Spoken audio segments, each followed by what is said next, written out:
She grew up with 800 other children in a cold Soviet orphanage. No parents, no faith, no idea there was even a God who saw her. And yet, before she even heard his name, God performed a miracle that would one day become the turning point of her entire life. This is not a fairy tale.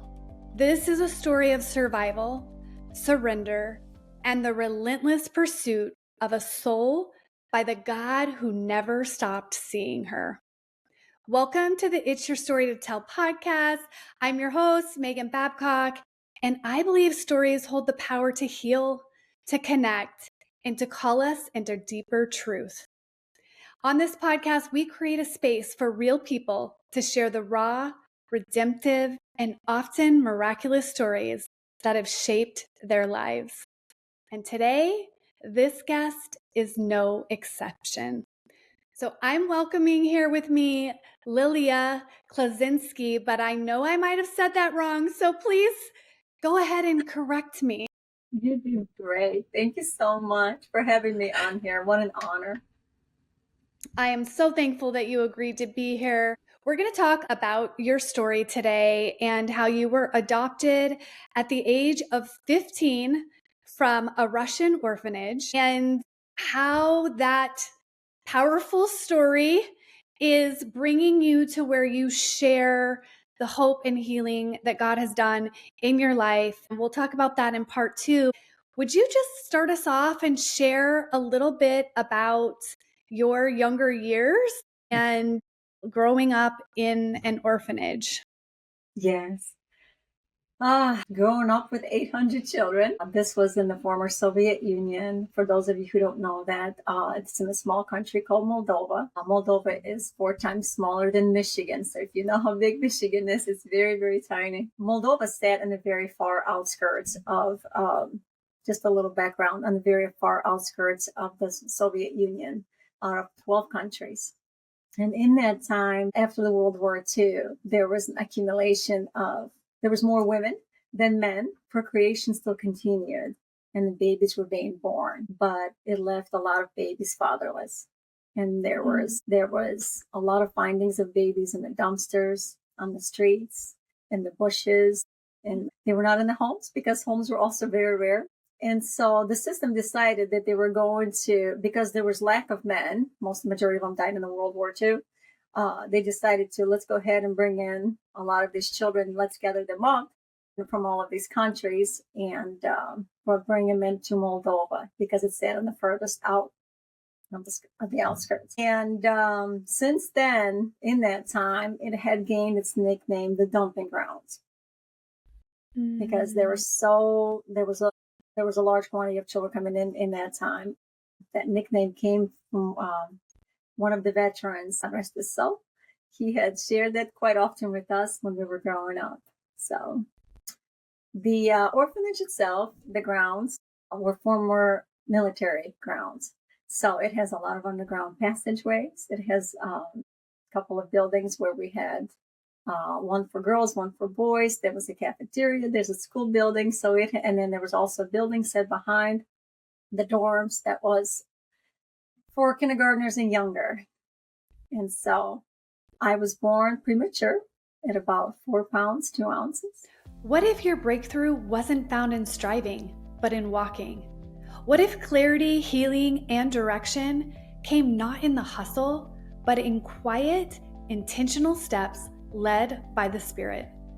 Sacred Pathways is a monthly walking mentorship designed to align your body, soul, and spirit with the wisdom of God. Each month, you'll receive 12 walking lessons. These are short teachings designed to be experienced on the move. You'll also get 1 live group session and access to a community of women committed to walking in purpose. This is more than a routine. It's a rhythm of renewal, a sacred invitation to process life with God, one step at a time. If you're hungry for deeper intimacy with the Lord, clarity in your calling, and healing that moves through your whole being, this is your path. Join Sacred Pathways and start walking in wisdom today. Now enrolling on itsyourstorytotell.com. And in that time, if most of you don't know, today we are so blessed with the medical system. Let me tell you, we can have a 1 pound baby survive the most.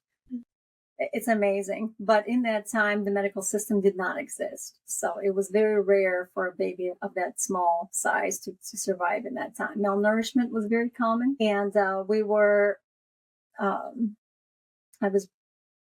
was told in that time that, no, I wasn't told. I was transported to an orphanage at about 2.5. I couldn't speak, walk, or talk in that time. I was very behind in my speech development and walking, physical development. Once I arrived to the orphanage, that was my new home. And yes, it was because it was in the Soviet Union system. It was very rigid. It was very raw. It was very. There was a lot of emotional disconnection. It was cold. There was no such thing as being held on someone's arms. I've never experienced that. I didn't know what that was even like, let alone to hear the word I love you. It was non-existent. Didn't even know what that meant. So growing up already not receiving any of that was, but not having it, I didn't know what it was like either. Though I remember my earliest years always yearning for that. I've always wanted it. I just didn't know what it was. And yes. So when you were 14, that's when you first heard about God. So tell us a little bit about how you came to know about God. Well, the God concept didn't exist in the time when I was growing up during the former Soviet Union. Before the collapse, we grew up under the regime of the red flag, and the image on the red flag was the image of Lenin. He was our God. That's the only concept we were introduced to in that time. It was very fear-driven. It was very disciplinary, very like authoritative. You answered only to the authority and no one else. And when I say fear-driven, I mean it was forced in that way because in that time when we had one teacher per 40 kids, trying to imagine, I know US has different standards for that, and now they have changed standards, but in that time, imagine having one adult per 40 kids. The system had to become very, very harsh, very stern. There was a lot of that type of discipline. And the authority, most times than not, they dealt with us in the best way they could, and they knew how. Yes, beating was very common. In that time when I was young, I remember one of the first fears that I ever experienced was the threatening of Baba Yaga. Baba Yaga means witch in Russian. So the witch was coming, and I had just arrived to the orphanage. I just met this little girl, and she's like, "You're going to be with me. You're going to hang out with me. We're going to be friends." And I was so excited, but all that died down really, really fast when I realized I am under a very different type of harshness per se. And so, yes, it was very fear-driven. And in that time, the concept of God in the parades that we had was just honoring the image of Vladimir Lenin. There was no conversations. I've never heard words like God, angels, spirit. It was none. How did you end up learning about God, and what was your first experience that you can remember where you learned about something different than what you had been growing up in? Yes. So before age 14, there was a collapse where we were experiencing the Soviet Union collapse. They took a huge toll on the orphanage. Prior to that, we still had received 3 meals a day. Though they were small and we were still greatly malnourished, but we had started to experience starvation beyond.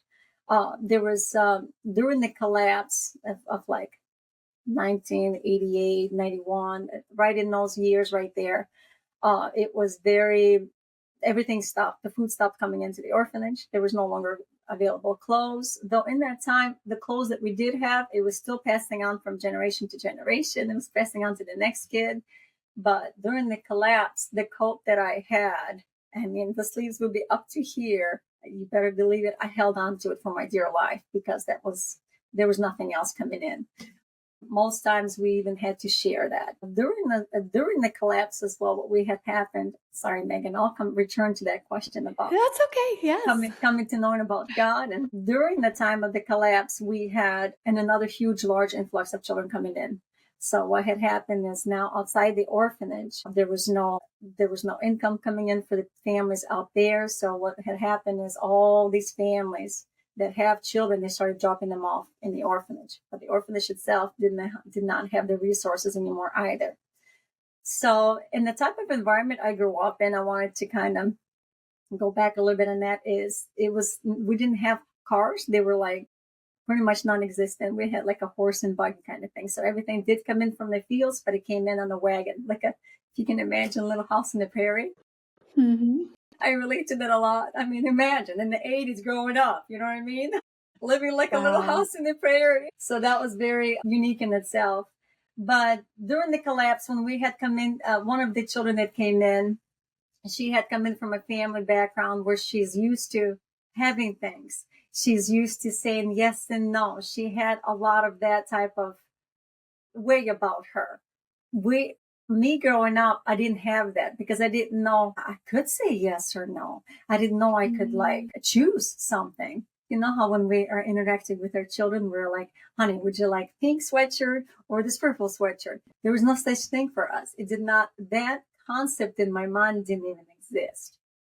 So with that said, one of the girls that came in, she demanded quite a bit, and she became a bully. And there was a few more children that came in with her. There were also big bullies, unfortunately. So us at the bottom of the food chain, per se, we were basically used for hauling in stolen foods. We found ourselves surviving beyond, Megan. I mean, we were in the place of like extreme destitute. We were like finding ourselves leaving the orphanage, running away in the middle of the night. We were climbing out the windows on our sheets that we would tie down together. And we would climb down because we were forced to now. She said, do not come till morning or don't come at all empty-handed, period. So we were out there rummaging and searching for foods. Most times, girls, sex trafficking was very common. They would sell themselves for sex. Boys were into drugs and alcohol and so on. It was very corrupt. It was very, very hard. A lot of us children found ourselves in the place of trying to just survive and get something in our bellies for that day and maybe something on our backs, especially in the winter months. And so it was one of those times when a director, during that transitional of new transformation and a new government was not even set in place yet. I was about age 10, and the director bought a property nearby. It was an old camp, and he decided to ship all of us. It was about 12 kilometers away for the camp so they can work in the orphanage and paint and, do all the, help me out, maintenance and things like that. So it was one of those times when there was an exchange going on behind one those little houses, little cottages in the camp setting. And we were exchanging our goods, our stolen goods, whether it be clothes, whether it be anything at all. We were exchanging and trying to. So in that time, it was a preset ambush that I didn't expect. Because I had such a strong will in me, Megan. Most times I was always rebellious, most times. And when it came to the peers, when it came to our students on our same level, when it came to the teachers, no, I didn't question too much. I just kind of went along. But I had a really hard time submitting myself to her and her ways. And by the way, anyone listening, please, I don't want you to think that I am speaking negatively about this human being. My heart is in a different place with that today. So those are the unfortunate events that I have lived through. And it was a preset ambush. I got beaten severely, really, really hard. And I just remembered being left alone by myself while everybody else ran off to eat breakfast. And I remembered finding myself in that place multiples of times, Megan, where I just was not wanted. Nobody wanted me anyway. So I was like, what's the point of living? So I found myself just wanting to run away from it all. I didn't know where I was going. I didn't know what I was just ready to run, because in the past we've run away from the orphanage so many times, but I wanted to leave that forsaken place once and for all this time. So when I ran, there was a forest. I heard that there's a little village nearby behind there, and I ran through that forest. But unfortunately, I fell through the ravine. I was trying to aim my way to that little village nearby that I heard about. But when I fell, I was rolling down that hill, but it threw me right into a pond. That pond was very, very thick. I didn't know how to swim in that time. I just remember I was by myself. And when I found myself, after fighting for a long time, that it was pointless of fighting because I couldn't get out of it, I let go. I let go. My arms to the side. I just let go. I remember one of the feelings I had in that time was there was no one. When I reached that bottom, there was nowhere to save me. No one could hear me anymore. There was no one to save me, no one to hurt me. And I remember receiving the most unimaginable, indescribable peace. I cannot put it in words, Megan. It's not something I have written my book, but I still can't put it in words. The peace that I received in that time, I just remembered receiving that end of life. I knew that I'm about to die. And I let go. And then suddenly, out of nowhere, I just remember that unimaginable power just started to push me up from under my feet. And it was just so surreal. It's just so, I remember when it finally brought me back up to the surface, and I was already on the other side of the pond because I was fighting for so long. I remember pulling myself out onto the ledge and sitting mesmerized, sitting on that open field that there was beauty beyond. It's as if I've seen the open fields before, but this time I saw it with a new set of eyes. I've seen the sky before. I always loved the birds chirping up. I always loved looking at the sky, the sunshine on my face. But this time, it was none like other. It was just like, I remember laying in the sun the rest of that afternoon. I passed out because I was just so mesmerized and wanted to know, what was it? What exists beyond that sky that saved me just now? I couldn't put it in words.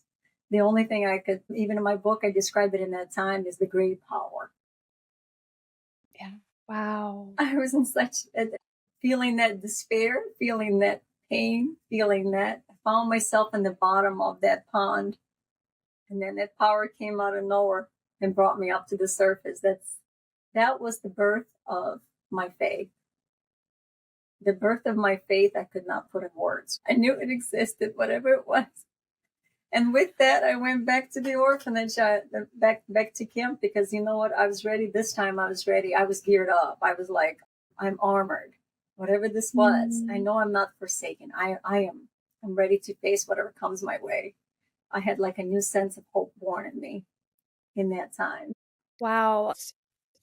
I have no words either, other than this picture of being saved from the depths of despair, and how you were raised up in the physical, but yet it's a representation of the spiritual. And how at that moment you didn't even know who or what, but that there was something that was in existence that saw you, that you mattered, and that you were worth saving. So I can't imagine when we have this encounter that changes something within us, and we still have to go back into that place of darkness and pain. So tell me, you're going back to the orphanage. You have this new sense of hope, but yet the environment around you is not the same. Filled with hope. Yes, that's a fact. Well, I had survived in those few years. Starvation still existed. We were without clothes. We were without food. What had happened in the next 4 years, at about age 14, the gates finally opened up. They opened up the gates for missionaries to start coming in. This was the first time where total strangers could come in the orphanage. Lord let me tell you, they brought vans full and full of clothes. Clothes. Clothes were in so many different colors. So, like our uniforms, boys were wearing dark navy uniforms all the time, and we wore brown dresses and gray stockings. There was no other color that existed. And the red banners, the red flags, you know what I mean? So those were the basic, very basic colors I've ever seen. So when these missionaries come in, they open up the back of the vans, these exotic colors that I've never, like pink, like purple, like what are all these colors? It was just amazing. With that, they brought in a lot of foods. I remember tasting an orange for the first time and the banana. Like I've never seen that before. So some of these exotic fruits were like, wow, this is so good. I remember because there was about 800 of us, they only brought so much. They would take one orange and I would get that one slice. That one slice, I cherished it because at any which time we received a piece of bread, it would be like yay small, but it would last us for 24 hours, if not more, because we would only take one tiny crumb and we kept it dear to our chest or in our underwear or somewhere where it was ours. It was nobody else's. When it came to like time of sleeping at nighttime, we guarded it with our, like it was right underneath us so that nobody else would steal a piece of bread that we had. So I remember seeing something amazing about these people. Not only that they brought clothes, not only that they brought food, but there was something about them on their faces that I was really, really touched by. We were fighting through the crowds. I remember fighting through the crowds just to get to them. I mean, there's only like 12 of them, right? And there's like a whole, now it's not all 800 trying to run to them because there was about 300 of them in the building behind because they were the kindergartners and younger, okay? So, I mean, the remainder 500 kids are, trying to get their way through there. I remember when I finally fought my way through there to get there, that touch, it was new. That touch, I can't describe it, Megan. It was the first time I felt that there was a care behind that touch. There was a care, that I care for you. I didn't know the word love yet. I didn't know any of that, but there was something that communicated stronger to me through their touch was the care. The smiles that they had on their faces was like priceless. I'm like, there's something different about these people. I want to know what it is. And then the time came when they gathered us up in the cafeteria and then they started to share the gospel of Jesus Christ. I remember when they were talking about him first, they were like, yeah, there's this man and he died for your sins and he can turn water into wine. He can raise the dead from the dead to life. He can do all of these things. And I'm like, well, what's it done for me so far? I remember because I was already 14, Megan, I don't know. I have teenagers in my home, all four. And I know that in that age, you become like very skeptical of things. You know what I mean? Your intellect wants to question everything. I mean, the wrongs and the rights and the fairness and the unfairness of this world and just so much more that comes with that. You're trying to find yourself. You're trying to find your, identity and things like that. So you're like, I remember feeling like, I don't know who this man is, but all other men in the past have already failed me. I was sexually abused at age 6, and I suffered that sexual abuse time and time again for years. I remember feeling like, who is this man that they're speaking of that is capable of this unconditional love? How can I experience that? Because I want that. Because up until that point, Megan, all men have failed me. Yeah. Wow. You're sitting here, this story, it sounds kind of too good to be true. How do I even trust that? But yet I want it. It's this place of Conflict. Two things existing. We were talking a little bit about that before we came on to record this, about how complex our world is and how we can have grief and we can celebrate at the same time. And I know in my own life, and definitely did not experience anything like you have faced, but that struggle to understand your identity, understand how the world works. How is there a good God and bad things happen? These are the questions that we are faced with all of the time. And when you have not a lot of history with things being good, how do you believe that there is a good God that would allow these really awful things that you had to grow up in happen? It's something that it's impossible to even answer without faith. Without faith, I would say that skepticism, there was a lot of conflict I remember feeling. But in that time, I remember at about age 15. So in those couple of years, suddenly there was a large influx also coming in of adoptee parents from all different countries. And so I was on the adoption list even prior to that, actually. But I remember when I was called into the office every single time and there was a potential parent, most times it would be like, there was a heavy feeling of not ever being good enough, because it was like, she's too tall, she's too white color of her skin, her eyes are too big, she's too skinny, she's just when you're hearing that as the reason why I wouldn't be taken or considered for possible to be their child in the future, it sets in, and you're just like, you're adopting the understanding of like, I'm just not good enough. I'm not good enough. It's heavy. I mean, you're in the midst of trying to find yourself and build your identity and understand how you fit into this world, but you're not good enough. And so I remember one of the most amazing ways so punishment was very severe, always, just about all the time. Punishment remained the same pretty much during the communism and after the communism collapse. They still had to, because that second part of large influx of children coming in and the second part of my living there after the collapse, suddenly you have an authority or the teacher or the disciplinarian, but now they have 20 kids. I'm sorry, now they have like 60 kids, 20 kids more than what they used to have.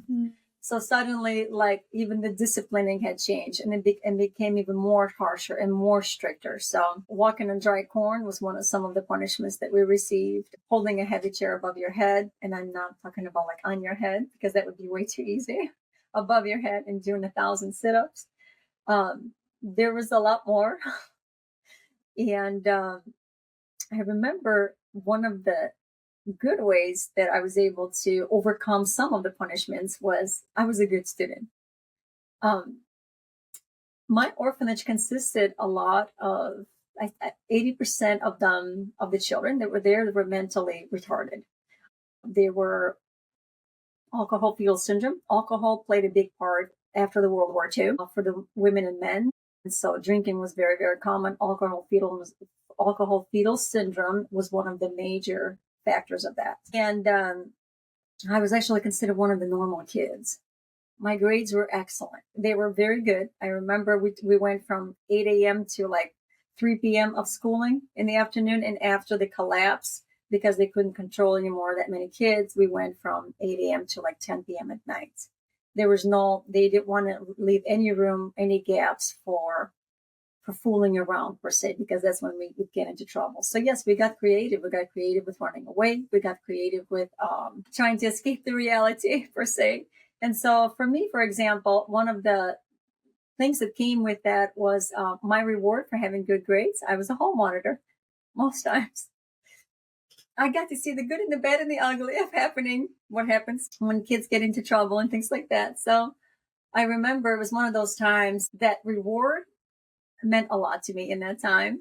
And in that time, like in the wintertime, for example, we had to scrape the ice away from the steps and things like that. So, I mean, it came with a lot of chores. It came with a lot of work, but I was very happy to do it. If it meant for me not to sit in the classroom for that many hours in the day, I was so happy to do that. And as I described earlier in the story, that to be able to see cars was very rare. So at any which point there was a car that would come into the orphanage, it was like prime minister or somebody of importance of some sort. You know what I mean? I was very rare. My village mostly consisted of horse and buggies.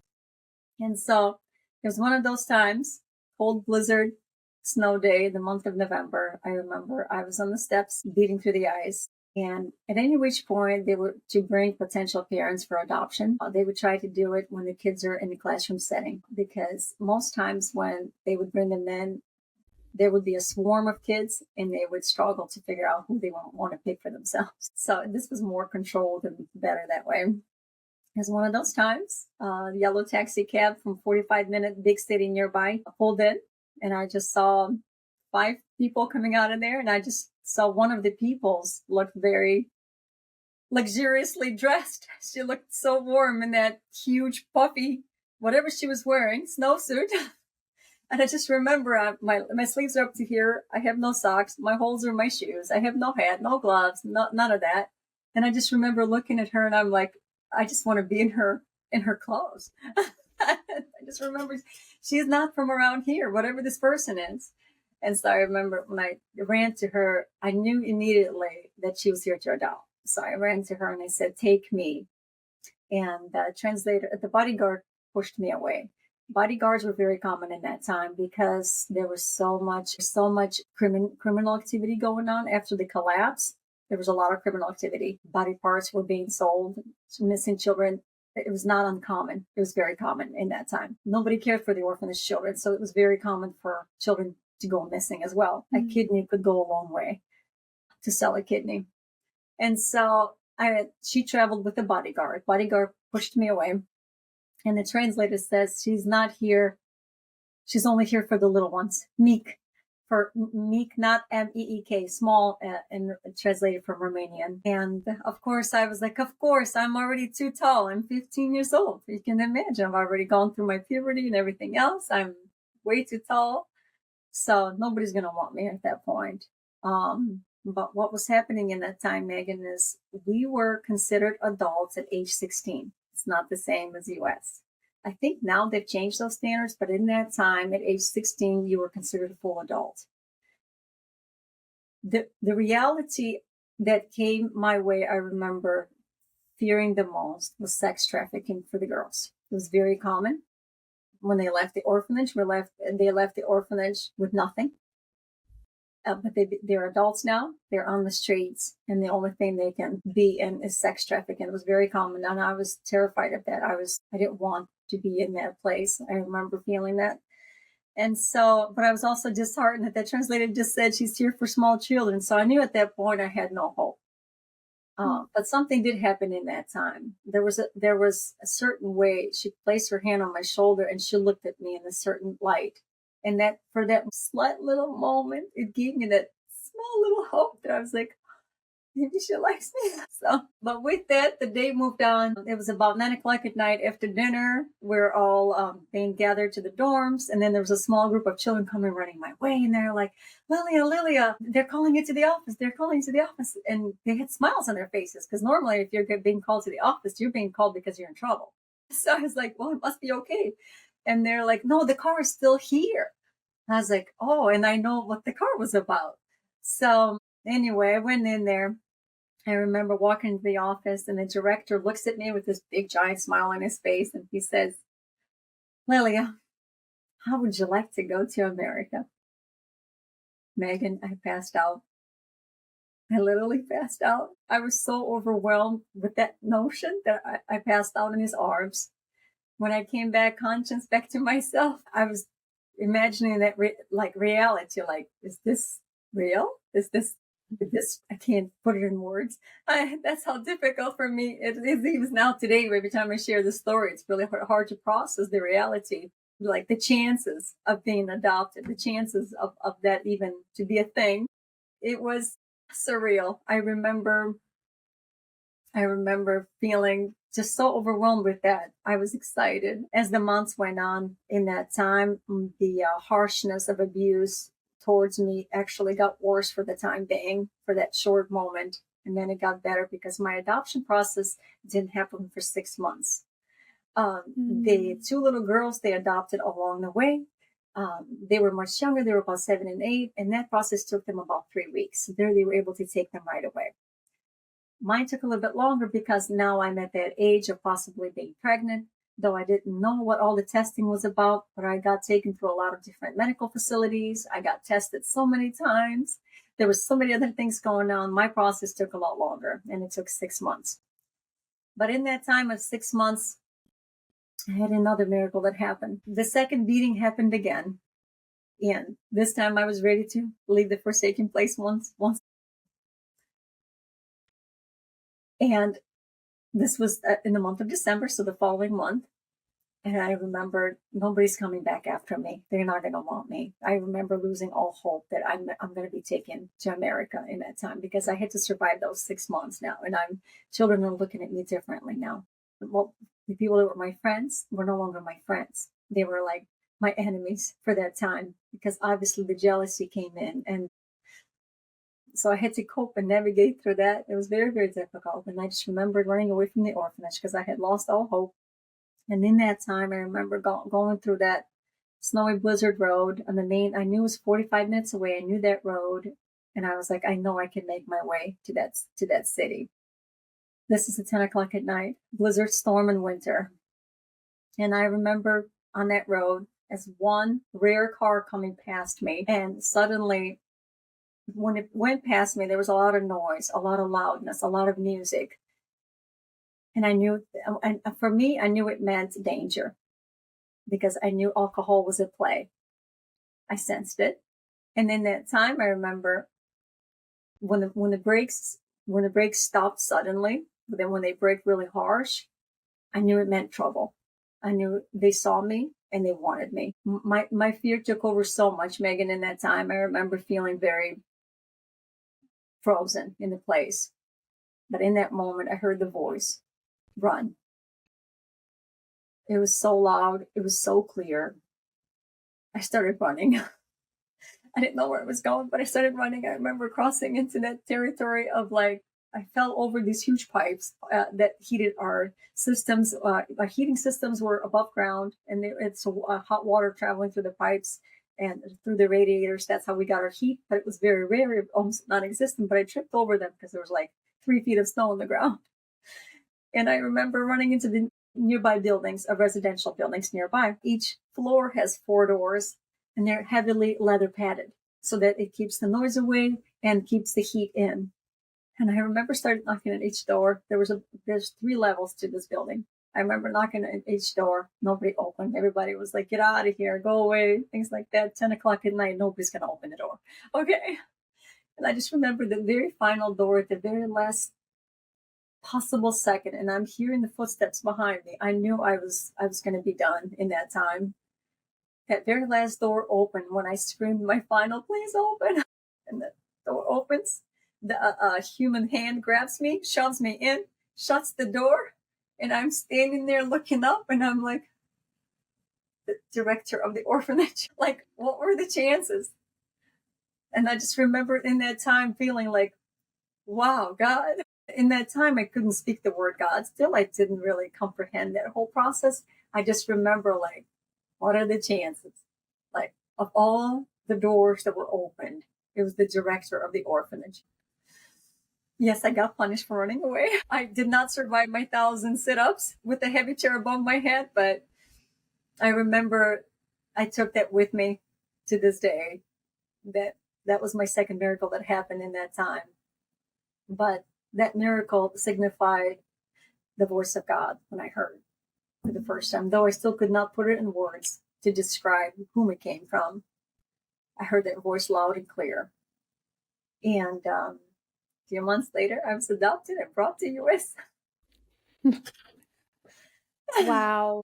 There is so much there, and that's so heavy. So for our listeners, I just want to pause for a minute and take a deep breath and check in with yourself, because not many of us have survived so much